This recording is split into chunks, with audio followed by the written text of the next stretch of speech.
ஓம் சாந்தி. எல்லோரும் குஷியாக இருக்கிறீங்களா? 6/1/2026 சாக்கார் முரளி பாப்தாதா சொல்கிறாங்க, இனிமையான குழந்தைகளே, இந்த பிரம்மா பாபா சிவபாபாவுடைய ரதம், 2 பேருடைய நடிப்பின் பாகமும் சேர்ந்தா போல் நடக்குது. அதுதான் சங்கமயுகம். அதனால தான் சிவன் இல்லையல் சக்தி இல்லை, சக்தி இல்லையல் சிவன் இல்லைன்னு சொல்லப்படுறது. ஸோ அதனால் இதில் கொஞ்சம் கூட சந்தேகமே வரக்கூடாது. சிவபாபா பேசுகிறாரா, பிரம்ம பாபா பேசுகிறாரா? சங்கர் பாட்டியில் அதானே சொல்லிகிட்ருக்காங்க, இதெல்லாம் பிரம்ம பாபா தான் பேசுகிறாரு, சிவன் எங்ககிட்ட தான் வர்றாரு அப்படி இப்படின்னு. ஸோ இந்த சந்தேகத்தை ஆதாரமாக வச்சு ஆரம்பிக்கப்பட்ட இயக்கம் தான் அது. இப்போ வரைக்கும் சந்தேகத்தை தூண்டுறது தான் உங்களுடைய வேலை. அதில் நிறைய பேர் பலியும் ஆகுறாங்க. ஸோ இந்த ஞானம், அதாவது முரளியை திரும்ப திரும்ப திரும்ப திரும்ப அந்த முரளியிலேயே மூழ்கி இருந்தாங்கன்னா இந்த சந்தேகம் வராது. முரளியை தவிர்த்து மற்ற விஷயத்தில் கவனம் செலுத்தும் போது தான் இந்த பிரச்சனை. கேள்வி: மனிதர்கள் துக்கங்கள்லேருந்து விடுபடணும் அப்படின்னா எந்த யுக்தியை உருவாக்கணும் தெரியுமா? மகா பாவம்னு எது சொல்லப்படுது? அதுக்கு பதில், மனிதர்கள், அதாவது என்ன யுக்தியை உருவாக்குறாங்க துக்கத்துலேருந்து விடுபடுறதுக்கு. உருவாக்கணும் இல்லை, மனிதர்கள் உருவாக்குறாங்க. அது சரியான விஷயமும் கிடையாது. அது என்னது? துக்கப்படும்போது தன்னை மாய்த்து கொள்வதற்கான பலவிதமான உபாயங்களை உருவாக்குறாங்க. எனக்கு தெரிஞ்ச ஒருத்தர், அவருக்கு ஏதோ குடும்பத்தில் பிரச்சனை, சாப்பிடவே இல்லை, சாப்பிடல, தண்ணி குடிக்கல, ஒரு 6-7 மாதம் அப்படியே இருந்திருக்கிறார். அப்படியே இருந்து இறந்தார். அப்படியே நல்லா சூப்பராக இருப்பார், சப்பியாக. போய் பார்த்தா அப்படியே எலும்போடு ஒட்டிக்கிட்டு இருக்குது தோல், அப்படியே இருக்கிறார். ஸோ இப்படி இறக்கணும்னு அந்த ஒரு ஸ்டேஜுக்கு போயிடுறாங்க. தற்கொலை செஞ்சுக்க நினைக்கிறாங்க. இதன் மூலமாக நம்ம துக்கத்திலேருந்து விடுபட்டுடுவோன்னு நினைக்கிறாங்க. ஆனால் இந்த மாதிரி மகாபாவம் வேறு எதுவுமே கிடையாது.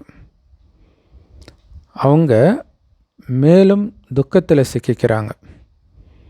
ஏன்னா இது அளவற்ற துக்கங்களின் உலகம். ஸோ எப்படி சொல்கிறார் பார்த்தீங்களா? துக்கம், தற்கொலை பண்ணுறது மாதிரி பெரிய பாவம் கிடையாது. ஒரு துக்கம் தாங்காமல் நீங்கள் தற்கொலை பண்ணுறீங்க, ஆனால் அதை விட அதிக துக்கத்தில் போய் சிக்குவீங்கன்றார். ஏன்னா மறுபடியும் இதே உலகத்தில் தானே பிறக்கணும். பிறந்தாலும் சரி, பேய அலைஞ்சாலும் சரி. பேய அலைஞ்சா என்னென்ன துக்கம்னா அலைஞ்சாதான் தெரியும் இல்லையா? ஸோ ஏன்னா நினச்ச மாத்திரத்துக்கு அங்கே போயிடுவீங்க. நம்ம எதை நினைப்போம்? துக்கத்தை தான் நினைப்போம். அப்போ துக்கம் கொடுக்குற இடத்துல போய் நிற்போம். அப்போ அது எவ்வளோ பெரிய கொடுமையாக இருக்கும். ஸோ அவங்க மேலும் துக்கத்தில் சிக்கிக்கிறாங்க.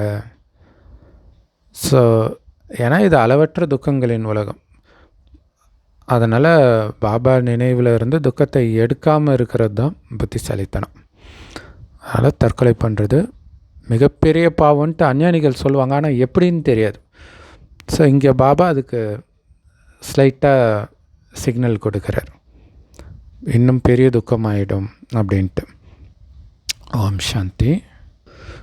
ஸோ துக்கத்தை மறக்க முடியாமல் தான் தற்கொலை பண்ணுறாங்க. ஆனால் தற்கொலை பண்ணால் மறந்துடுவாங்கன்னு நினைக்கிறாங்க. அப்பயே மறக்காது.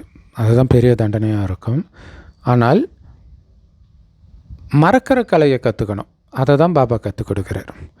ஸோ பாபா குழந்தைங்களுக்கு நிறைய கஷ்டம் வரும். ஆனால் அதுக்குள்ளே நீங்கள் பாபா, அதுவும் எப்போ வரும்னா எடுத்த உடனே வராது, கொஞ்ச நாள் கழித்து தான் வரும். அந்த கொஞ்ச நாளுக்குள்ளே நீங்கள் பாபாவை நினைத்து ஸ்ட்ராங் ஆகிட்டிங்கன்னா அது உங்களுக்கு கஷ்டமாக தெரிஞ்சிருக்காது. ஆனால் ஸ்ட்ராங் ஆகலைன்னு தான் பிரச்சனையாக தெரியும். ஏன்னா அது ஏற்கனவே செய்த பாவத்திற்கான தண்டனை தான். அது சீக்கிரமாக கணக்கு முடிக்கிறோம். பலசாலி ஆகாட்டினாலும் சீக்கிரமாக வரும். அப்போ தான் நம்ம தாங்க முடியாமல் போயிடுறோம். ஓம் சாந்தி.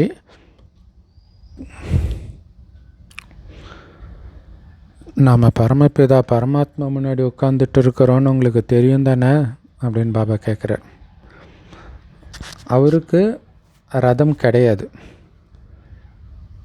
அது நிச்சயம் தானே. இந்த புருவ மத்தியில் பாபாவுடைய வாசஸ்தலம் இருக்குது, அதாவது வசிக்கிற இடம். சிவபாபாவே சொல்கிறார், நான் இந்த பிரம்மாவுடைய புருவ மத்தியில் உட்கார்றேன். இவருடைய சரீரத்தை கடனாக எடுத்துகிட்டு வந்து உங்களுக்கு இந்த ஞானத்தை சொல்லி கொடுக்குறேன். ஆத்மா எப்படி பூர்வ மத்தியில் இருக்குமோ அதே மாதிரி பாபாவும் பூர்வ மத்தியில் தான் வந்து உட்காருவார். ஏன்னா அவரும் ஆத்மா தான். ஸோ அப்போ இந்த உடம்புக்குள்ளே பிரம்மா ஆத்மாவும் இருக்குது, சிவபாபாவும் இருக்கிறார். பிரம்மா இல்லாமல் சிவபாபா எப்படி பேசுவார்? அந்த உடம்பு மூலமாக தானே பேசி ஆகணும். ஆனால் நம்ம இது வரைக்கும் வந்து கடவுள்னால் மேலே இருக்கிறாரு இப்படியே தான் நினச்சிட்டு இருந்தோம். அவர் இந்த பூமிக்கு வருவார் அப்படின்னு இது வரைக்கும் தெரியாது. ஆனால் நாம் இப்போ பாபாவோடு உட்காந்துட்டு இருக்கிறோன்னு இப்போ தெரிஞ்சுக்கிட்டோம். அதனால் சிவபாபா மேலே இல்லை, அவருடைய மேலேயே அவர் எப்பயுமே இருக்கிறாருன்னா எதுக்கு இங்கே பூஜை நடக்குது? அப்போ இங்கே வந்து ஏதோ காரியம் செஞ்சதுனால தான் இங்கே பூஜை நடக்குது. பாபா ஞான கடல் இல்லையா? அப்போ ஞானத்தை எங்கே மேலேருந்தேவா சொல்லுவார்? கண்டிப்பாக கீழே வரார். பிரம்மா உடம்பு மூலமாக சொல்கிறார். இந்த பிரம்மாவெல்லாம் எங்களால் ஏற்றுக்க முடியாதுன்னு சிலர் சொல்கிறாங்க. ஆனால் சிவபாபாவே சொல்கிறாரு, பிரம்மாவுடைய உடம்பு மூலமாக சிவபாபா சொல்கிறார், என்னை நினைவு செய்யுங்க அப்படின்ட்டு.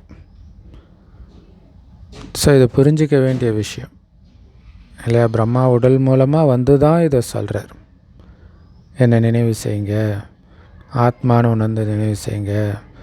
ஆனால் நினைவு வந்து பரந்தாமத்தில் நினைவு செய்யும். ஆனால் அவர் வந்திருக்கிறது பிரம்மா உடம்பில், அதை புரிஞ்சுக்கணும். மாயா ரொம்ப பவர்ஃபுல். முற்றிலும் குழந்தைங்களை ஃபஸ்ட்டு லைனில் இருக்கிற குழந்தைய கூட பின்னாடி தள்ளி விட்டுடும் முகத்தை திருப்பி. ஸோ பாபா இப்போ சிவபாபாவை பார்க்குற மாதிரி உங்கள் முகத்தை திருப்பி வச்சுருக்கிறார். எதிரில் உட்காந்துட்டு இருக்கிறீங்க. பிறகு பிரம்மாலாம் ஒன்றும் கிடையாதுப்பா அப்படின்னு யாராவது நினச்சிங்கன்னா அவங்களுடைய கதி என்ன ஆகும்? துர்கதி அடைவாங்க. அப்போ ஞானம் கொஞ்சம் கூட இல்லைன்னு அர்த்தம் இல்லை? இப்போ சங்கர் பார்ட்டியெல்லாம் அதான் பண்ணிகிட்டு இருக்கிறாங்க. இப்போ அவங்க செலக்டட் முரளியை மட்டும் வச்சு படிப்பாங்க, அவங்களுக்கு ஏற்ற மாதிரி விளக்கம் கொடுப்பாங்க, எல்லா முரளியும் படிக்க மாட்டாங்க. அதுதான் அங்கே விஷயமே. ஓ காட்ஃபாதர் அப்படின்னு மனிதர்கள் கடவுளை தானே கூப்பிட்றாங்க.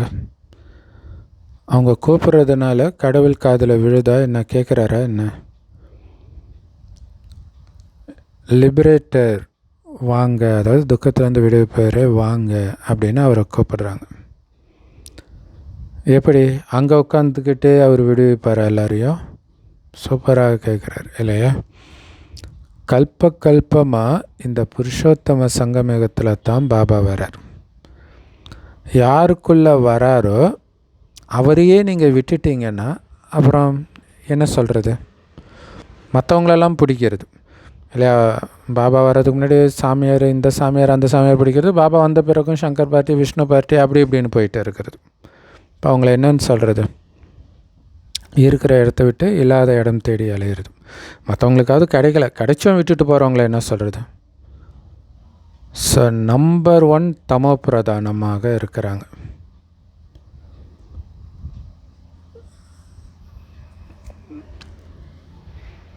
அதனால தான் பாபா வந்திருக்கிறாரு அப்படின்னு நிச்சய புத்தி இருந்தும் கூட அது பிரம்மகுமாரிகளே சொல்கிறார், இங்கே தான் வராரு எல்லாம் தெரிஞ்சும் கூட மாயா முற்றிலும் அவங்க முகத்தை திருப்பி வச்சிடுது.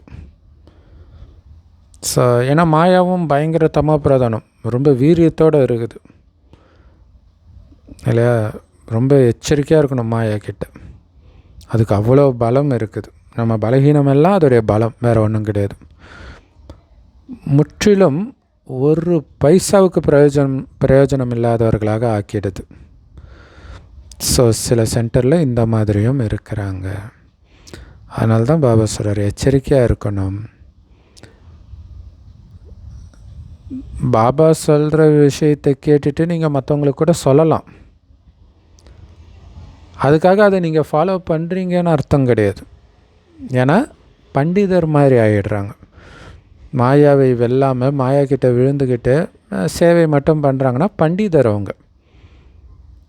பாபா பண்டிதர் கதை சொல்லுவார் இல்லையா, ராம்னு சொல்லி கடலை கடக்கலான்ட்டு பண்டிதர் வேலைக்கார பொண்ணுக்கு சொல்கிறாரு. அந்த பொண்ணு உண்மைன்னு நம்பிட்டு கடந்து வந்துடுச்சு. இவர் சொன்னார், இவருக்கு அனுபவம் இல்லை, செஞ்சு பார்த்தாரு, விழுந்தார். ஏன்னா நம்பிக்கை இல்லை. ஸோ இப்போ இருக்கிற விஷயந்தான் கதையாக உருவாக்கப்பட்டிருக்குது. இந்த சமயம் நீங்கள் பாபாவுடைய நினைவுனால் இந்த விஷக்கடல் விகார கடல்லிருந்து விகாரமற்ற பார்க்கடலுக்கு போகிறீங்க. பாபா நினைவுனால் இல்லையா, அந்த விஷம் நம்மளை தாக்காமல் போய்கிட்டே இருக்கணும். அவங்க பக்தி மார்க்கத்தில் நிறைய கதையை உருவாக்கிட்டாங்க. ஆனால் அந்த மாதிரி விஷயங்கள் நடக்கிறது கிடையாது. நிஜமாகவே கடல் மேலே நடந்தது அப்படி கிடையாது. இங்கே இப்படி கதை, அங்கே இயேசு அந்த மாதிரி நடந்தாருன்னு போட்டாங்க. இதெல்லாம் நிஜமாக நடந்ததுன்னு அவங்க நினச்சிட்டு இருக்கிறாங்க. பண்டிதர் மற்றவங்களுக்கு சொன்னார், ஆனால் அதை எந்த விதத்துலையும் அவர் நடைமுறைப்படுத்தலை. அது ஒரு கற்பனை கதை தான், பட் அதுலேயும் சொல்கிறார். அந்த கற்பனை கதையிலையும் அவர் நம்பாத ஒருத்தராக இருந்தார். இப்போவுமே நிறைய பேர் அப்படி தான் இருக்கிறாங்க இல்லை. நிறைய ஆன்மீகவாதிகள் பேசும்போதே அதில் நாஸ்திகம் தெரியும், அது அவங்களுக்கே தெரியல. புரட்சிகரமாக பேசுகிறோம், மூட நம்பிக்கை எதிர்த்து பேசுகிறோம் அப்படி புரிஞ்சுக்கிறாங்க.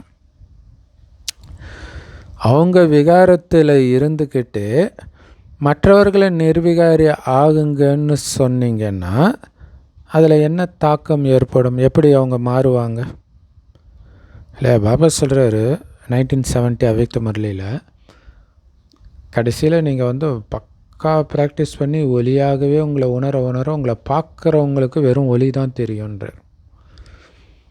உடம்பு ஃபுல்லாக ஒலியாக தெரியுன்றார். ஏன்னா அப்போ அவங்களுக்கு, அதாவது அஞ்ஞானிகளுக்கு, அவங்களுக்கு சின்ன ஒலி தெரிஞ்சால் அது ஒரு பெரிய விஷயமாக எடுக்க மாட்டாங்க. அவங்க பெரிய ஜோதியெல்லாம் பார்க்கணுன்னு விரும்புகிறாங்க. அப்போ அதை பார்த்தோன்னே அவங்களுக்கு அவங்க ஆத்ம உணர்வு வந்துடும்ன்றார். அப்படி தான் முக்தி கிடைக்கும்ன்றார் கடைசியில். ஸோ அந்த மாதிரி ஆகி நாம் சொல்லணும், நிர்விகாரி ஆகி விகாரத்தை விடுங்கன்னு சொல்லணும். விகாரத்தில் இருந்துட்டு அவங்கள விகாரத்தை விடுங்கன்னா எப்படி விடுவாங்க? ஸோ இப்படியும் நிறைய குமாரிகள் இருக்கிறாங்க. அவங்க சுயம் நிச்சய புத்தியோடு இல்லை, ஆனால் மற்றவங்களுக்கு சொல்லிக்கிட்டே இருக்கிறாங்க இல்லை. விகாரத்தை விடணுன்றதில் 100% நிச்சய புத்தி உறுதித்தன்மை இவங்கக்கிட்ட இருந்தால் தான் இவங்க விட்டுருப்பாங்க. இவங்கக்கிட்டே இல்லை, ஆனால் மற்றவங்கக்கிட்ட சொல்கிறாங்க. ஆனால் இதில் என்ன ஒரு மேஜிக் நடக்குது தெரியுமா? இந்த மாதிரி நிறைய பேர்கிட்ட சொல்கிறாங்களே, ஆனால் ஒரு சிலர் கேட்குறவங்க இவங்கள விட வேகமாக போயிடுறாங்க, அவங்க பக்காவாகிடுறாங்க. ஸோ அது நம்ம அது மாதிரி ஞானத்தை கொடுத்து அவங்கக்கிட்ட பேசும்போதே தெரியும், இவங்க இவ்வளோ பவர்ஃபுல்லாக இருக்கிறாங்களே நம்மளை விட அப்படின்னு தோணும்.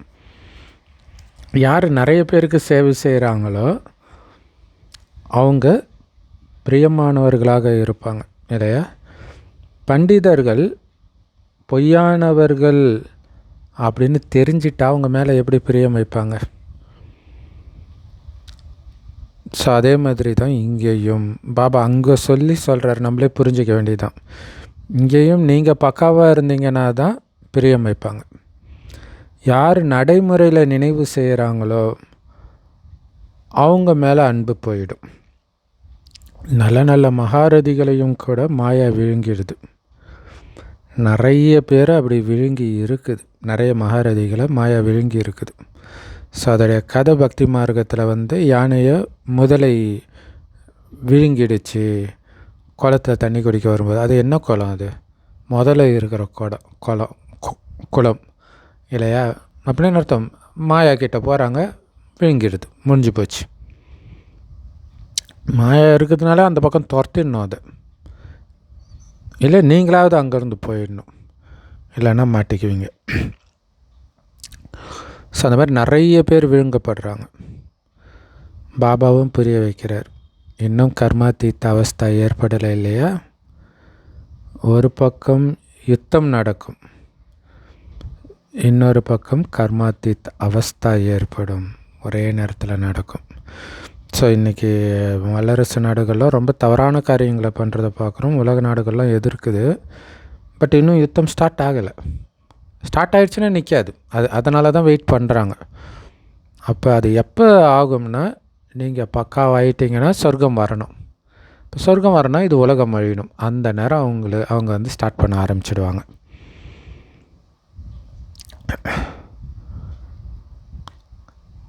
ஸோ அப்போ வந்து அந்த உலக யுத்தத்துக்கும் உங்களுடைய கர்மாத்தீத அவஸ்தாவுக்கும் முழுமையான தொடர்பு இல்லை, கொஞ்சம் இல்லை, முழு தொடர்பே இருக்குது, டைரக்ட் தொடர்பு இருக்குதுன்று. பிறகு யுத்தம் முடிஞ்சிடும், புது யுகத்துக்கு போயிடுவோம். முதல்ல ருத்ரமாலை உருவாகும் இல்லையா, முதல்ல பரந்தாமத்துக்கு போயிடுவோம்.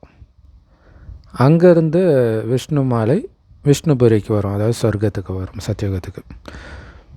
ஆனால் இந்த விஷயங்கள் உங்களை தவிர யாருக்குமே தெரியாது. உலக அழிவு எதிரையே நின்றுட்டு இருக்குதுன்னு உங்களுக்கு தான் தெரியும். ஸோ இந்த ஞானத்தை ஏற்றுக்காதவங்க தான் பெரும்பான்மையினராக இருக்கிறாங்க. அதனால் நீங்கள் சொல்கிறத இப்போ ஏற்றுக்க மாட்டாங்க. ஆனால் எப்போ நீங்கள் பெரும்பான்மையினராக ஆகிறீங்களோ, நல்லா வளர்ச்சி அடைகிறீங்களோ, திரும்புகிற பக்கமெல்லாம் பிரம்மகுமாரி தெருவுக்கு தெரு பிரம்மகுமாரி சென்டர் அது மாதிரிலாம் ஆகுதோ, அப்போ உங்கள் யோக பலத்தினால் அநேகர் கவரப்பட்டு வருவாங்க. யோக பலத்தினால், அதுதான் மெயின். இங்கே சீக்ரெட்டே அதுதான். வாய்மொழி சேவையை விட அந்த யோக பலம் தான் ரொம்ப முக்கியமானது இங்கே. ஸோ அதனால தான் உங்களுடைய கரையை நீக்கிறதுல கவனம் கொடுத்துக்கிட்டே இருக்கணும். ஏன்னா கரை நீங்கள் பலம் நிரம்பிக்கிட்டே இருக்கும். எந்த அளவுக்கு கரை நீங்குதோ அந்த அளவுக்கு யோக பலம் நிரம்பிகிட்டே இருக்கும். ஸோ பாபாவுக்கு எல்லாமே தெரியும் தானே, அப்படிலாம் கிடையாது. ஸோ இங்கே வந்து தான் எல்லாரையும் பார்க்குறார், எல்லாருடைய மனநிலையை தெரிஞ்சிருக்கிறார். ஏன்னா அப்பாவுக்கு குழந்தைங்களுடைய மனநிலை பற்றி தெரியும் தானே. ஸோ அது தெரியும் குழந்தைங்களை பற்றி. மற்றபடி குழந்தைங்க நினைக்கிற ஒவ்வொரு விஷயமும் பாபாவுக்கு தெரியும், அந்தர்யாமியாக இருக்கிறாரு, அப்படி கிடையாது இல்லையா. அவங்க மனநிலை இப்போ எப்படி இருக்குது, சதோ பிரதானமாக இருக்குதா, தமோ பிரதானமாக இருக்குதா, ரஜோவாக இருக்குதா, இது தெரியும் அவங்க நடந்துக்கிற விதத்தை பொறுத்து. இன்னும் கர்மாதீத்த நிலை ஏற்படலை குழந்தைங்களுக்கு. அதனால் இந்த அசுரத்தனமாக பேசுகிறது, அசுரத்தனமாக நடந்துக்கிறது, இது எல்லாமே வெளியேறும் போக போக. ஸோ அதனால் சப்போஸ் அது உங்களுக்குள்ளே இருந்துச்சுன்னா அது வெளிப்பட்டுக்கிட்டே இருக்கும், அதையும் சொல்கிறார். அதனால தான் நீங்கள் தெய்வீக நடத்தை உள்ளவராக ஆகி அசுர குணத்தை ஃபுல்லாக வெளியேற்றிடணும் இல்லையா. அது வெளிப்பட விட்டுறக்கூடாது. உங்களுக்குள்ளே இருந்துச்சுன்னா அதை தூண்டக்கூடிய விஷயம் நடந்துக்கிட்டே தான் இருக்கும். என்ன ஆனாலும் நான் அமைதியாக இருப்பேன், தெய்வீக குணத்தை வெளிப்படுத்துவேன் அப்படின்றதுல கவனம் இருக்கணும். தேவதைகள் சர்வ குணங்களும் நிறைந்தவர்களாக இருக்கிறாங்க இல்லையா. இப்போ நீங்கள் அந்த மாதிரி ஆகணும். எங்கே அந்த அசுரர்கள், எங்கே தேவதைகள், எவ்வளோ பெரிய டிஃப்ரென்ஸு. ஆனால் மாயா யாரையும் விட்டு வைக்கிறது கிடையாது, பத்தாஞ்சினிங்கியாக மாற்றிடுது, ஒரேடியாக அடித்து போட்டுடுது. 5 மாடி இல்லையா, தேகாபிமானம் வர்றதுனால தான் மேலேருந்து ஒரேடியாக கீழே விழுறாங்க, விழுந்தாலே செத்தாங்க. ஸோ பாபா வந்து குறிப்பாக காமத்தை வந்து 5வது மாடின்னுவார் இல்லையா. ஸோ அங்கேருந்து விழுந்தால் முடிஞ்சு போச்சு, இறந்துட்டாங்க அப்படின்வார். ஸோ இங்கே எப்படி வந்து இறக்கிறதுக்காக, தற்கொலை பண்ணிக்கிறதுக்காக 21வது மாடியிலேருந்து குதிப்பாங்க. ஏன்னா 5வது மாடியிலேருந்து குதித்தா கூட சில சமயம் பொழைச்சிடுவாங்க, பொழைச்சிட்டா அதுக்கப்புறம் ரொம்ப கஷ்டமாயிடும், படுத்து படுக்கையாகவே இருப்பாங்க. ஸோ அப்படி இருந்துடக்கூடாதுன்றதுக்காக 21வது மாடியிலேருந்து குதிக்கிறாங்க. அதே மாதிரி நெருப்பு வச்சுக்குவாங்க இல்லையா, அப்படி எரிஞ்சிடணும் அப்படின்னு. ஆனால் சப்போஸ் மேலேருந்து குதிக்கும் போதோ அல்லது நெருப்பு வைக்கும்போதோ யாராவது அவங்கள காப்பாற்றிட்டாங்கன்னா எவ்வளோ துக்கத்தை சகிச்சிக்க வேண்டியதாக இருக்கும் இல்லையா. அவங்களுடைய முகமே வந்து அகோரமாக இருக்கும். ரொம்ப அழகானவர்கள்லாம் கூட அந்த மாதிரி நெருப்பு வச்செல்லாம் பண்ணாங்கன்னா முகம் அவ்வளோதான், அதுக்கப்புறம் ரொம்ப மோசமாக இருக்கும். அது இல்லாமல் உடம்புல நிறைய பிரச்சனை கொடுக்கும்னு நினைக்கிறேன். சரி, எரிஞ்சிட்டால் ஆத்மா தப்பிச்சு போயிடும் இல்லை அப்படின்னு நினச்சிட்டு அவங்க தற்கொலை பண்ணுறாங்க, சரீரத்தை அழிச்சிக்கிறாங்க. ஏன்னா சரீரத்தை விட்டுட்டாலே துக்கத்துலேருந்து தப்பிச்சிடுவோன்னு நினைக்கிறாங்க. பாபா சொல்கிறாரு, அது மகா பாவம், இன்னும் அதிகமாக துக்கத்தை அனுபவிக்க வேண்டி இருக்கும் அப்படிங்கிறார். இல்லை, ஏற்கனவே நம்ம செய்த பாவத்துக்கு தான் வருது, அதை தாங்கிக்க முடியாமல் போகும்போது இன்னும் பயங்கரமாக போய் மாட்டிக்குவோம். ஏன்னா இதுவே அளவற்ற துக்கத்தின் உலகம். அங்கே சத்தியுகத்தில் அளவற்ற சுகம் இருக்கும். அப்போ பாருங்கள், அப்போ பாவமே செய்யாமல் இருக்கிறது தான் சேஃப்டி. பாவம் செஞ்சால் துக்கம் வரும், துக்கம் வரும்போது அது தாங்கிக்க முடியாமல் தற்கொலை பண்ணுற மாதிரிலாம் நிறைய பேர் பண்ணுறாங்க இல்லையா? எவ்வளோ கொடுமையானது. ஸோ அந்த நேரம் ஒரு பாவம் செய்கிறோம், மற்றவங்களுக்கு துக்கம் கொடுக்கும்போது நமக்கு தெரியாது பின்னாடி இப்படி போய் சிக்குவோன்ட்டு. அதுலேயும் பாபா குழந்தை ஆனப்புறம் ரொம்ப தண்டனை கிடைக்கும்னு வேறு சொல்லியிருக்காரு. ரொம்ப எச்சரிக்கையாக இருக்கணும். ஏன்னா இங்கே எதெல்லாம் பாவமாக நினைக்கப்படுதோ அது வெளி உலகத்தை பொறுத்த வரைக்கும் பாவமே கிடையாது. ஸோ இங்கே இந்த ஞானம் கிடைச்சும் அந்த பாவம் செய்யும்போது பயங்கரமான தண்டனை கிடைக்கும். காமம் அந்த மாதிரி விஷயம். சத்தியுகத்தில் தான் அளவற்ற சுகம் இருக்கும், இங்கே அளவற்ற துக்கம்தான் இருக்குது. இப்போ நாம் மீண்டும் அந்த அளவற்ற சுகமுள்ள சொர்க்கத்துக்கு போயிட்டு இருக்கிறோம். துக்கதாமத்திலிருந்து சுகதாமத்துக்கு போகிறோம். சுகதாமத்தின் எஜமானராக நம்மளை ஆக்கிற பாபாவை நாம் நினைக்கணும் இல்லையா? பாபாவுடைய நினைவு தான் நம்மளை அங்கே அழைச்சிட்டு போக போகுது. இந்த பிரம்மா மூலமாக சிவபாபா புரிய வைக்கிறார். நிறைய சித்திரங்கள் கூட இருக்குது இல்லையா? பிரம்மா மூலமாக சொர்க்கத்தின் ஸ்தாபனை அப்படின்ட்டு. பாபா நீங்கள் அதாவது உங்ககிட்ட இருந்து பல தடவை நாங்கள் சொர்க்கத்தின் ஆஸ்தியை அடைவதற்கு வந்திருக்கிறோம், இது புதுசாக வரலை அப்படின்னு நாம் சொல்கிறோம். ஏன்னா பாபாவும் இந்த சங்கமயுகத்தில் தான் வரார். ஏன்னா அதுதான் உலகம் மாற வேண்டிய நேரம். அதனால் பாபா சொல்கிறாரு, குழந்தைங்களே, உங்களை துக்கத்திலிருந்து விடுவித்து சுகம் நிறைந்த தூய்மையான உலகத்துக்கு அழைச்சிட்டு போகிறதுக்காக நான் வந்திருக்கிறேன் அப்படின்னு சொல்கிறார். ஏ பதித்த பாவனா, எங்களை இந்த மோசமான உலகத்திலிருந்து விடுவிச்சு வீட்டுக்கு அழைச்சிட்டு போங்க அப்படின்னு மனிதர்கள் மகாகாலனை தான் கூப்பிடுறோம் அப்படின்னு தெரியாமல் தான் கூப்பிட்டுட்டு இருக்கிறாங்க. அவர் வந்தாலே அழைச்சிட்டு போவார். ஆனால் இது ஒரு விதத்தில் பக்தி மார்க்கத்தில் இதனாலே சிவனை சிலர் வணங்க மாட்டாங்க. சிவனை வணங்கினா கஷ்டம் வரும் அப்படின்ட்டு. அவர் அழைச்சிட்டு போக வர்றார், கஷ்டம் இல்லாமல் தான் அழைச்சிட்டு போகிறார். ஆனால் எல்லாருமே போக வேண்டிய நேரத்தில் தான் வர்றார், அதையும் புரிஞ்சுக்கணும். கண்டிப்பாக பாபா வருவார். ஏன்னா நாம் இந்த உடலை விட்டால்தான், அதாவது இந்த கலியுகத்தை விட்டால்தான் நமக்கு அமைதி ஏற்படும். ஸோ அப்போ உடம்பை விட்டு ஆத்மா போகணும். எப்படி போகணும்? சதோபிரதானம் ஆகி போகணும். சதோபிரதானம் ஆகிட்டாலே உடம்பை விட்டு ஆத்மா வந்துடும்ன்றார். அதனால் தற்கொலை பண்ணாதீங்க, சதோபிரதானமாக முயற்சி பண்ணுங்கள். அப்போ மீண்டும் கலியுகத்தில் பிறக்க மாட்டீங்க. மனிதர்கள் அமைதி வேணும் அமைதி வேணும்னு சொல்லிக்கிட்டே இருக்கிறாங்க. அமைதியோ பரந்தாமத்தில் தானே இருக்கும். இந்த உலகத்தில் எப்படி அமைதி வரும்? இத்தனை மனிதர்கள், இத்தனை வழிகள் இருக்கும் பொழுது எப்படி அமைதி இருக்கும்? சத்தியுகத்தில் தான் மனிதர்களும் கம்மி, எல்லோரும் ஒரு வழிப்படி நடப்பவர்கள். அதனால் அங்கே சுகமும் சாந்தியும் இருக்கும். ஆனால் இந்த கலியுகத்தில் எத்தனை மனிதர்கள், எத்தனை தர்மங்கள், அதெல்லாம் எப்போ அழியுதோ அப்போ தான் அமைதியே உருவான அந்த ஒரு தர்மத்தின் ஸ்தாபனை ஏற்படும். அப்போ தான் உலகத்தில் சாந்தியும் சுகமும் இருக்கும். ஐயோ ஐயோன்னு அலறல் சத்தத்துக்கு பிறகு தான் ஆஹா ஆஹான்ற வெற்றி முழக்கம் கேட்கும். அதாவது நரகத்தின் அழிவுக்கு பிறகு சொர்க்கம் திறக்கும். இன்னும் போக போக மரணத்தின் மார்க்கெட் எவ்வளவு பிஸியாக இருக்க போகுதுன்றதை நீங்கள் பார்க்க போகிறீங்க அப்படின்னு சொல்கிறார். கொரோனாவிலே பார்த்தோம் இல்லையா? இது இல்லாமல் நிறைய இயற்கை சீற்றத்தையும் பார்க்குறோம். நிறைய நாடுகளில் யுத்தங்களில் பார்க்குறோம். கண்டிப்பாக விநாசம் நடக்க போகுது. ஒரு தர்மத்தின் ஸ்தாபனையை செய்கிறதுக்காகத்தான் பாபா வந்திருக்கிறார். அந்த ஸ்தாபனை செஞ்சிட்டு இருக்கிறார். அதுக்கு தான் ராஜ யோகத்தை கற்றுக் கொடுக்குறார். மற்ற எல்லா தர்மங்களும் அழிய போகுது. ஆனால் இந்த விஷயங்கள் எதுவுமே கீதையில் காட்டப்படலை. 5 பாண்டவர்கள் அப்புறம் கூட ஒரு நாய், இதெல்லாம் இமயமலையில் போய் அப்படியே உருகி போயிட்டாங்க அப்படின்னு காட்டிட்டாங்க. இதுதானா ராஜயோகம் கற்றுக் கொடுத்தோடைய பலன்? அதோடைய ரிசல்ட் என்ன? பிரளயத்தை காட்டி இருக்கிறாங்க. ஸோ ஆனால் உண்மையிலே நீர்மயமாக ஆகும் தான். பாபா சொல்லியிருக்கிற ஒரே வெள்ளத்தில் உலகத்தை மூழ்கடிக்கிற மாதிரி வரும் தான் சொல்கிறார்.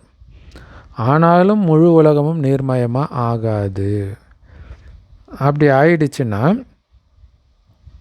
அப்புறம் எப்படி அடுத்த சந்ததி வரும்? கொஞ்சம் பேர் இருப்பாங்க. பாரதமோ அழிவற்ற தூய்மையான கண்டம். ஸோ மேபி அது ஒரு கடல் லெவலை விட ரொம்ப தூரமாக இருக்கக்கூடிய ஒரு இடமாக இருக்கலாம். ஸோ அது எப்படிங்கிறது நாடகம் நடக்கும்போது தான் தெரியும். பாரதமோ அழிவற்ற தூய்மையான கண்டம். அதிலும் அபுமலை இருக்குது பாருங்க, பாபா வர இடம் மதுபன்.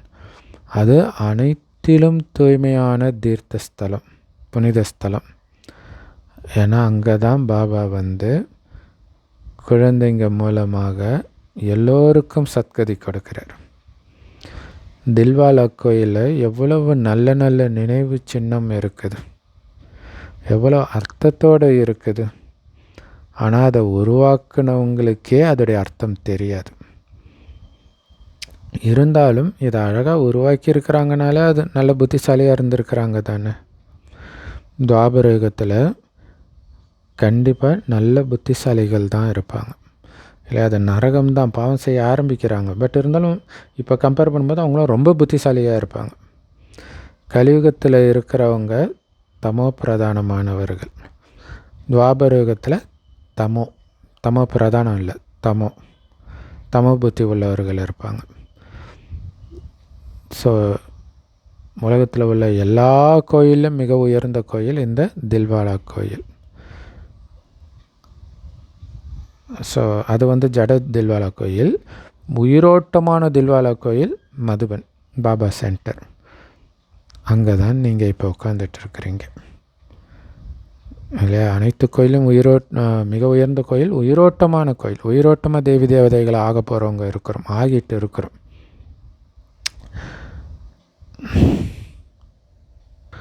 ஸோ இன்னும் போக போக ஹோல்சேல் மரணத்தை நீங்கள் பார்த்துக்கிட்டே இருப்பீங்க. மகாபாரத யுத்தம், இறுதி யுத்தம் நடக்கும். எல்லோரும் அழிஞ்சு போவாங்க, ஒரு கண்டம் மட்டும்தான் மீதி இருக்கும். பாரதம் மிகச்சிறியதாக இருக்கும், மற்ற எல்லாம் அழிஞ்சு போயிடும். நம்ம பாருங்கள், பாரதமே ரொம்ப சின்னதாக இருக்கும், மற்றது எல்லாமே அழிஞ்சிடும் பாரதத்துலேயும். ஸோ அந்த டெல்லி சார்ந்த பகுதி மட்டும் இருக்கும். சொர்க்கம் எவ்வளோ சின்னதாக இருக்கும். இப்போ இந்த ஞானம் உங்கள் புத்தியில் இருக்குது. ஸோ அதை தான் வந்து ஆளிலையில் கிருஷ்ணர் வர மாதிரி காட்டுறாங்க. அப்படின்னா ஃபுல்லாக தண்ணி ஓடும்போது அப்போ பாரதத்துடைய அளவே அவ்வளோதான் இருக்கும், ரொம்ப சின்னதாக ஒரு இலை தெரிகிற மாதிரி. அங்கே கிருஷ்ணருடைய ராஜ்யம் வருது, கிருஷ்ணருடைய ஜென்மம் ஏற்படுது. இப்போ கிருஷ்ணருடைய ஜென்மம் ஏற்படும் போதே உலகழிவு நடந்திருக்கும் போல இருக்குது. இப்போ தான் இந்த ஞானம் உங்கள் புத்தியில் இருக்குது. இது புருஷோத்தம சங்கம யுகம். இங்கே எவ்வளவு ஏராளமான மனிதர்கள் இருக்கிறாங்க. ஆனால் சொர்க்கத்திலேயோ ரொம்ப ரொம்ப கம்மியான மனிதர்கள் தான் இருப்பாங்க. ஏன்னா இது எல்லாமே அழிஞ்சிடும்.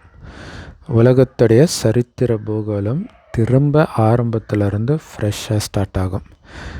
கண்டிப்பாக சொர்க்கத்தில் இருந்து திரும்ப நடக்கும். எடுத்தோடனே கடைசியில் வரமாட்டாங்க இல்லையா, ஃபஸ்ட்டில் இருந்து தானே வருவாங்க. இந்த நாடகத்தின் சக்கரம் அனாதியானது, அது சுற்றிக்கிட்டே இருக்குது. இப்போ நாம் எங்கே இருக்கிறோம்? சங்கமயுகம். பின்னாடி திரும்பி பார்த்தா கலியுகம், முன்னாடி பார்த்தா சத்தியுகம். ரெண்டுத்துக்கும் நடுவில் இருக்கிறோம். பின்னாடி திரும்பி பார்க்காதீங்க. இதுதான் வந்து அந்த லோத்து கதை பைபிளில் பார்த்திங்கன்னா திரும்பி பார்க்காம போன்னு சொல்லுவார் கடவுள். ஆனால் லோத்துடைய மனைவி திரும்பி பார்த்தோன்னே அங்கேயே நின்றுவா சுண்ணாம்புக்கெல்லாம். அப்படின்னா தான் கலியுகத்தில் மாட்டிக்கிறான். ஸோ சொர்க்கம் அதை நோக்கி மட்டுமே போயிட்டு இருக்கணும். ரொம்ப எச்சரிக்கை இருக்கணும். பாபா சொல்கிற ஒரு விஷயமும் அப்படியே ஃபாலோ பண்ணால் தான் உண்டு. அப்படி பார்த்தா என்ன ஆகிட போகுதுன்னு நினைப்பீங்க. அவ்வளோதான், மாயா டபக்குன்னு முழுங்கிடும். நாம் சங்கமயுகத்தில் இருக்கிறோம். பாபா ஒரு ரதத்தில் தானே வருவார் அப்படின்றத புரிஞ்சுக்கணும். இப்போ பிரம்மா உடம்பில் தானே வருவார். ஸோ பாபா இப்போ புரிய வைக்கிறாரு. நாம் இப்போ பரந்தாம வீட்டுக்கு போகிறோம், பிறகு சத்தியுகத்துக்கு வருவோம், லக்ஷ்மி நாராயணனாக ஆவோம். அதனால் தெய்வீக குணங்களையும் தாரணை பண்ணணும். ராமராஜ்யம் இது, ராவணராஜ்யம் இது அப்படின்னு பாபா நமக்கு புரிய வைக்கிறார். ஸோ எப்படி தூய்மையற்ற கலியுகவாசிகள் தூய்மையான தேவதையாகிறாங்க, பிறகு தூய்மையான தேவதைகள் மறுபடியும் எப்படி தூய்மை இழந்து கலியுகத்துக்கு வராங்க அப்படிங்கிறதெல்லாம் பாபா புரிய வைக்கிறார். ஏன்னா பாபா தான் ஞானம் நிறைந்தவர், விதை ரூபமாக இருக்கிறார், அதே நேரத்தில் சைத்தன்யமாக, அதாவது உயிரோட்டமாகவும் இருக்கிறார். அதனால தான் வந்து புரிய வைக்கிறார். முழு கல்ப விருட்சத்தின் ரகசியத்தையும் இப்போ புரிஞ்சுக்கிட்டீங்களா அப்படின்னு பாபா தான் கேட்க முடியும். இதில் அப்போ பாருங்களேன், இந்த கல்பவிருக்ஷ ஞானத்துடைய மகிமை இப்போ வரைக்கும் கிறிஸ்மஸ் ட்ரீ தான் இல்லையா? கிறிஸ்தவர்கள் கிறிஸ்மஸ்னாலே அவ்வளோ கிறிஸ்மஸ் ட்ரீ இல்லாத கிறிஸ்மஸ் கிடையாதுன்ற மாதிரி அவங்க பண்ணிட்டாங்க. அப்போ இந்த ஞானத்துடைய மகிமை இதில் என்னென்னலாம் நடக்குது இந்த கல்பவிருக்ஷத்தில்? நீங்கள் இதில் எவ்வளோ பாகம் நடிச்சிருக்கிறீங்க? அரைக்கல்பம் தெய்வீக சுயராஜ்யம், அரைக்கல்பம் அசுர ராஜ்யம். ஸோ நல்ல நல்ல குழந்தைங்களுடைய புத்தியில் இந்த ஞானம் இருக்கும். பாபா தனக்கு சமமாக குழந்தைங்களையும் ஆக்குறாரு இல்லையா? அவர் ஞானக்கடல்னால் குழந்தைங்களையும் ஞானக்கடலாக ஆக்குறார். டீச்சர்களில் கூட வரிசை கிரமம் இருக்குது. நிறைய பேர் டீச்சராக இருந்தும் கோச்சிக்கிறாங்க. நிறைய பேருக்கு ஞானத்தை கொடுத்துட்டு பிறகு அவங்களே இல்லாமல் போயிடுறாங்க, பாபா விட்டு போயிடுறாங்க. ஸோ சின்ன சின்ன குழந்தைங்களில் வந்து விதவிதமான சமஸ்காரங்கள் உள்ளவர்களாக இருப்பாங்க. ஸோ அப்படி தான் இருக்கிறாங்க குழந்தைங்க. சிலர் பாருங்கள், நம்பர் 1 சைத்தானாக இருக்கிறாங்கன்றார். சிலர் ஃபரிஸ்தானாக இருக்கிறாங்க, அதாவது தேவதை உலகத்துக்கு போகிறதுக்கு தகுதி உடையவர்களாக இருக்கிறாங்க. ஸோ 2 விதமான குழந்தைங்களுமே இருக்கிறாங்க. நிறைய பேர் ஞானத்தை எடுக்கிறது கிடையாது, தன்னுடைய நடத்தையும் மாற்றிக்கிறது கிடையாது இல்லையா? முரளியே படிக்கிறது கிடையாது. அது மாதிரி நிறைய பேர் இருக்கிறாங்க. ஸோ அப்போ எப்படி நடத்தை மாறும்? எல்லோருக்கும் துக்கமே கொடுத்துட்டு இருக்கிறாங்க. இதுவும் சாஸ்திரத்தில் காட்டப்பட்டு இருக்குது. அசுரர்கள் வந்து மறைவாக உட்கார்ந்துட்டு இருக்கிறாங்க அப்படிங்கிறதுடைய அர்த்தம் பாபா குழந்தைங்க தான். அசுர குணம் அப்படியே இருக்குதுன்னு அர்த்தம். ஸோ அஞ்ஞானிகளை எடுத்துகிட்டு வராங்கன்றதும் ஒரு அர்த்தம் இருக்குது. அது எப்பயாச்சும் தான் நடக்கும். ஆனால் இங்கே பாபா குழந்தையே அஞ்ஞானியாகவே இருக்குது, முரளி படிக்காததுனால. ஸோ அப்போ அசுரராகவே இருந்து எவ்வளவு கஷ்டம் கொடுக்குறாங்க. ஸோ இது எல்லாமே நடந்துக்கிட்டு தான் இருக்குது. ஸோ இது எல்லாத்தையும் பாபா வச்சு மெயின்டைன் பண்ணுறாருன்னா எவ்வளோ பெரிய விஷயம் இல்லையா? குணத்தை மாற்றுற விஷயம் உலகத்தில் எங்கேயுமே இது நடக்காது. உயர்ந்ததிலும் உயர்ந்தவர் தந்தை தான். அவர் தான் சொர்க்கத்தை ஸ்தாபனை செய்கிறதுக்காக வர வேண்டியிருக்கு. ஏன்னா உயர்ந்த இடம் இல்லையா சொர்க்கம். ஸோ அதை ஸ்தாபனை பண்ணணும்னா உயர்ந்ததிலும் உயர்ந்தவர் தானே வரணும். ஆனால் மாயாவும் சாதாரணமான ஆள் கிடையாது, பயங்கர பவர்ஃபுல். ஸோ அந்த மாயாவை தானம் கொடுத்துடணும், விகாரத்தை தானமாக கொடுத்துடணும். இருந்தாலும் மாயா புத்தியை சுற்றி விட்டுடுதுன்றார், குழப்பிடுது. கண்டிப்பாக பாதி பேரை மாயா விழுங்கிடுன்றார். அதனால தான் மாயா மிகவும் கொடியதுன்னு சொல்கிறாங்க. அரை கல்பம் மாயா ராஜ்யம் பண்ணுது இல்லையா? அப்போ கண்டிப்பாக அந்த அளவுக்கு பயில்வானாக தானே இருக்கும். மாயா கிட்ட தோல்வி அடைகிறவங்களுடைய நிலைமை பாவம், பரிதாபமான நிலையை அடைஞ்சிடுறாங்க. நல்லது. அற்புதமான முரளி கொடுத்த அன்பான தாய் தந்தை பாப்தாதாவுக்கு அன்பு நினைவுகள் மற்றும் காலை வணக்கம். பாபா சொல்கிறாங்க, எந்த காரணத்தை கொண்டும் தொட்டாச்சிடுங்கி ஆகிடக்கூடாது. ஸோ தொட்டாச்சிடுங்கினா எதுக்கு எடுத்தாலும் கோவப்படுறது மட்டும் இல்லை, விகாரங்கள் ஒரு சின்ன ட்ரிகரில் டக்குன்னு விகார வசமாகிறது, எந்த விகாரமாக இருந்தாலும் சரி. ஸோ அப்படியே ஆகிடக்கூடாது, பலசாலியாக இருக்கணும். தெய்வீக குணங்களை தாரணை பண்ணி உங்கள் நடத்தையை சீர்திருத்திக்கணும். பாபாவுடைய அன்பை அடையணும் அப்படின்னா சேவை செய்யணும். அந்த மாதிரி குழந்தைங்க தான் பாபாவுடைய இதய சிம்மாசனத்தில் உட்கார முடியும். ஸோ எதை மற்றவங்களுக்கு நீங்கள் சொல்கிறீங்களோ அதை நீங்கள் முதல்ல தாரணை பண்ணணும். கர்மாதீத்த நிலை போகிறதுக்கு முழு முயற்சி பண்ணணும். வரதானம் செம்ம பவர்ஃபுல்லான வரதானம். சாக்கார ரூபத்தில் பாப்தாதாவை அருகாமையில் அனுபவம் செய்யக்கூடிய இணைந்த ரூபதாரி ஆகுங்கள். ஸோ வரதானம் எல்லாமே அவ்யக்த முரளியிலிருந்து எடுக்கிறது. ஸோ அவ்யக்த முரளின்றது பாபா அவ்யக்தமான பிறகு வருது. சாக்கார ரூபத்தை, அதாவது இந்த ஸ்தூல உடலை விட்ட பிறகு வர முரளி. ஆனால் அதில் சொல்கிறாரு, சாக்கார ரூபத்தில் உங்களுக்கு அனுபவமாகும், பாபா உங்கள் கூடவே இருக்கிறது அப்படின்னு சொல்கிறார். அது எப்படி? அதுக்கு விளக்கம், எப்படி பக்தி மார்க்கத்தில் சிவனில்லையில் சக்தி இல்லை, சக்தி இல்லையில் சிவன் இல்லைன்ட்டு இணைந்த ரூபத்தில் காட்டுறாங்க இல்லையா? அந்த மாதிரி பாண்டவர்களின் பதி, அதாவது தலைவர் சிவபாபாவும் பாண்டவர்களாகிய நாமளும் எப்பவும் இணைஞ்சே இருக்கணும். யார் அந்த மாதிரி இணைந்த ரூபத்தில் எப்பவும் இருக்கிறாங்களோ அவங்களுக்கு முன்னாடி பாப்தாதா சாக்கார ரூபத்தில் தெரிவார், எல்லா சம்பந்தத்திலையும் இருப்பார்ன்றார். சாக்கார ரூபத்தில், சாக்காரன்னு ஸ்தூலமாகவே இருப்பார்ன்றார். இப்போ தினம் தினம் பாப்தாதா உங்கள் முன்னாடி வராரு, உங்கள் கையை பிடிச்சிக்கிறாரு, அப்படி அனுபவமாகுன்றார். அவர் என் கூடவே தானே இருக்கிறாருன்னு அனுபவமாகும். புத்தியினால் கிடையாது, கண்ணுனால் பார்ப்பீங்கன்றார். அந்த மாதிரி அனுபவம் ஏற்படுன்றார். ஆனால் ஒரு பாபாவை தவிர வேறு யாரும் இல்லை அப்படிங்கிற இந்த பாடத்தில் உறுதியாக இருந்தீங்கன்னா தான் அது நடக்கும். அப்படி இருந்தீங்கன்னா பாபா உங்கள் முன்னாடியே இருக்கிறது உங்களுக்கு அனுபவமாகும். அதுக்கு என்ன பண்ணணும்? ஒரு பாபாவை தவிர எனக்கு யாருமே இல்லை, அந்த மனநிலையில் இருக்கணும், உறுதியாக இருக்கணும். நின்னா பாபா, நடந்தா பாபா, உட்காந்தா பாபான்னு நீங்கள் இருந்தீங்கன்னா நிழலை மாதிரி பாபா தொடர்ந்து வர்றதை பார்க்க முடியும். பாப்தாதா கண்ணிலிருந்து நீங்கள் விலக முடியாதுன்றார். இல்லை, நீங்கள் பாபாவே பார்த்துட்டு இருக்கும்போது பாபாவும் உங்களையே பார்த்துட்ருப்பார். சதா உங்கள் முன்னாடியே இருக்கிறது அனுபவமாகுன்றார். இதுதான் கடைசியில் நமக்கு பாதுகாப்பு கவசம். அதனால தான் நினைவுன்ற குடை நிழலுக்குள்ளே இருங்க அப்படின்னு சொல்கிறார். அதுக்குள்ளே மாயா வராது. ஸ்லோகன்: மாயாவை வென்றவராக, இயற்கை வென்றவராக ஆகக்கூடிய சிரேஷ்ட ஆத்மாவால் தான் தனக்கும் நன்மை செய்ய முடியும், உலகத்துக்கும் நன்மை செய்ய முடியும் இல்லையா? மாயையும் இயற்கையும் யார் வெல்றாங்களோ அவங்களால தான் அவங்களுக்கே நன்மை. அப்போ தான் அவங்க உலகத்துக்கும் நன்மை செய்ய முடியும். தனக்கே நன்மை செய்யாதவன் எப்படி உலகத்துக்கு நன்மை செய்ய முடியும்? ஸோ அப்போ தனக்கு கெடுதல் செய்யக்கூடிய மாயாவை வெல்லணும், இயற்கையையும் வெல்லணும். அப்படி வெல்பவர்கள் தான் உயர்ந்த ஆத்மா. அவ்யக்த இஷாரா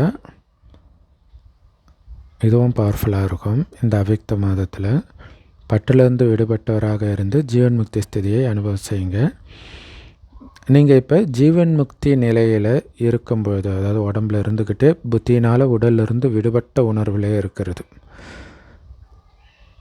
அப்படி ஜீவன் முக்தி நிலையில் இருக்கும்போது உங்கள் ஜீவன் முக்தி நிலையுடைய தாக்கம் என்ன தெரியுமா பண்ணும்? ஜீவன் பந்தனத்தில் மற்றவங்க இருக்கிறாங்க இல்லையா, அவங்களுடைய பந்தனத்தையும் முடிச்சிடும்ன்றார். சமஸ்வப்பரில் கோயிலில் அப்படி தானே, கோயிலுக்கு போனால் நிம்மதி ஆகுது, ஏன்னா அது எல்லாத்துலேருந்தும் விடுபட்டு இருக்குது. அங்கே போனால் நீங்களும் விடுபடுறீங்க. அந்த மேஜிக் உயிரோட்டமாக உங்கள் மூலமாக நடக்குன்றார். ஜீவன் முக்தி நிலையில் இருக்கும்போது மற்றவர்களுக்கும் ஜீவன் முக்தி அனுபவமாயிடும், பந்தனத்துலேருந்து விடுபட்டுடுவாங்கன்றார். ஸோ எப்போ அந்த டேட்டு வரும் அப்படின்னு பாபா கேட்குறார். எல்லோரும் ஜீவன் முக்தி எப்போ அடைவாங்க? இல்லை, நீங்கள் ஜீவன் முக்தி, உங்கள் ஜீவன் முக்தியின் ஆதாரத்தில் தான் எல்லோருக்கும் ஜீவன் முக்தி இருக்குது. ஸோ அதுக்கு என்ன பண்ணணும்? எந்த பந்தனமும் இருக்கக்கூடாது. எல்லா பந்தனத்துலேருந்தும் விடுபட்டு இருக்கணும். அதுவும் எல்லா பந்தனத்திலும் இருக்கிறதுலையும் நம்பர் 1 பந்தனம் எது தெரியுமா? இந்த தேக உணர்வின் பந்தனம் தான். இந்த தேகம் நினச்சிட்டு இந்த தேகத்தை வைத்து வரக்கூடிய எல்லா உணர்வுகளும், காமம், கோபம், பற்று. ஸோ இந்த பந்தனத்துலேருந்து விடுபடுங்க. நான் தேகன்றதே மறந்துங்க, வெறும் ஆத்மான்ற உணர்வில் இருங்க. ஏன்னா தேகமே இல்லைன்னா மற்ற எல்லா பந்தனங்களும் தானாகவே முடிஞ்சு போயிடும். ஸோ அப்படியே இருங்க. உடம்பே கிடையாது, வெறும் ஆத்மா. அந்த உடம்புலேருந்து நான் எப்போயோ வெளியேறிட்டேன், அந்த உடம்புலேருந்து எப்போவோ இறந்துட்டேன். அந்த நிலையில் இருங்க. அப்போ வெறும் ஜோதியாக இருப்பீங்க. அப்படி இருந்தால் தான் மற்றவர்களுக்கும் உங்களால் ஜீவன் முக்தி கொடுக்க முடியும். செம்ம powerful Murali. Love you Bob தாதா. தேங்க்யூ பாப் தாதா. குஷியாக இருங்க, குளிர்ச்சியாக இருங்க.